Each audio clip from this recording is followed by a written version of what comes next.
Cubbies, we're back, and today we're going to learn a new story. But first, you remember Abraham's family, the Israelites. They had a big problem when they were living in Egypt. Let's hear what happened. So here, remember, lots and lots of people, a big family. Now, Egypt belonged to a cruel king called Pharaoh. So there's Pharaoh. When Pharaoh saw how many Israelites were in his land, he started to worry. He thought they would become too strong and fight against him. "I will make them my slaves," he growled. A slave is someone who's forced to work hard for someone without getting paid. So the Israelites had to work for Pharaoh. So they were building the pyramids, they're making bricks, but they weren't getting paid or anything, and they couldn't leave. They were stuck there. "Make my bricks," Pharaoh ordered. "Build my cities. Work my fields in the burning hot sun."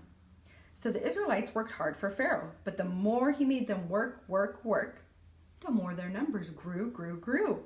The land filled with even more Israelite people. Remember that promise God made Abraham that his descendants would be as many as the stars in the sky, even more. Well, Pharaoh and his men got angry. They yelled at the Israelites. They beat them. They even killed some of them. Finally, the Israelites couldn't take it anymore. They needed help. Now, Cubbies, when you have a problem, who do you ask for help? Why don't you tell me, who do you ask for help?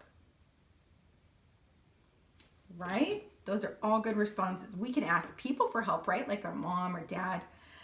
But why is God the best person to ask for help? Psalm 124:8 says, "Our help is in the name of the Lord, the maker of heaven and earth." I'm going to say that again, Cubbies, and then the third time I'm going to have you guys say it with me. Our help is in the name of the Lord, the maker of heaven and earth. Okay, now you guys try it with me. Our help is in the name of the Lord, the maker of heaven and earth. Good job. Now, Cubbies, remember, what did we say about God? God is mighty. Flex your arm muscles with me. He's mighty. He made the whole wide world. He's the strongest helper of all. No problem is too big for God, and that's why we should always go to him for help. Now, the Israelites cried out to God for help. And what do you think happened? God heard them. He'd seen them hurting, and he already knew how he would help them. Now, God chose Moses. Here's Moses right here in the red, and his brother Aaron is right here. So God chose Moses and his brother Aaron to go talk to the Pharaoh. "Listen, Pharaoh," said Moses and Aaron. "The Lord says, 'Let my people go.'" But Pharaoh said, "No, who's the Lord? Why should I listen to him?" Cubbies, do you think that Pharaoh knew how strong God is? I don't think so. I don't think he believed in him.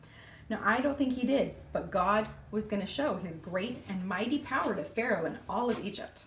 He sent 10 terrible troubles called plagues to Pharaoh and his people, the Egyptians.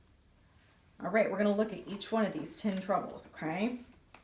So first, God showed his mighty power by turning the water of the river, the big river, the Nile, into blood. The fish in the river died, and the river smelled so bad that the Egyptians couldn't drink from it. Now, he had a second plague. Frogs! He filled the whole land with frogs. They hopped everywhere inside the Egyptian's house. Imagine, you go to sit down to eat and there's a frog on your table. You go to bed and there's a frog in your bed sitting on your pillow. The frogs were everywhere. Now, God showed his mighty power again.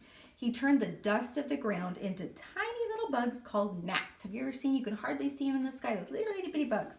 Can you imagine those bugs jumping all over everywhere? Your arms, your legs, you can't even breathe because there's gnats everywhere. Those are the first 3. Each time after these plagues, Moses would go to Pharaoh and say, God says, "Let my people go." And Pharaoh would say no. So more plagues came. Okay, then God sent flies. So we went from little bugs to big bugs. And then the livestock of the Egyptians died. So like their cows, their horses, their sheep. Then he sent boils, which were sores that covered the Egyptians. Now, then he sent hail. Have you ever seen hail? It's like big balls of ice, hail coming down from the sky. Then he sent locusts. They're like big grasshoppers, and they ate all the crops that the Egyptians were growing. And then finally God sent darkness. Everything was pitch black dark. So even after these 9 terrible plagues, stubborn Pharaoh still didn't want to let God's people go.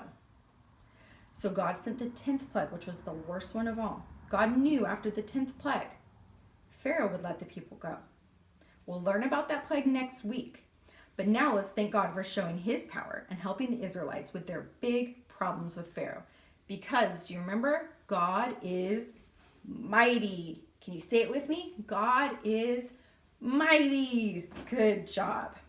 We can ask God for help too. And it doesn't even have to be about big things like the Israelites. We can ask him for help about anything. He won't send 10 plagues, probably like he did for the Egyptians, but he will help us in the way that's best for us.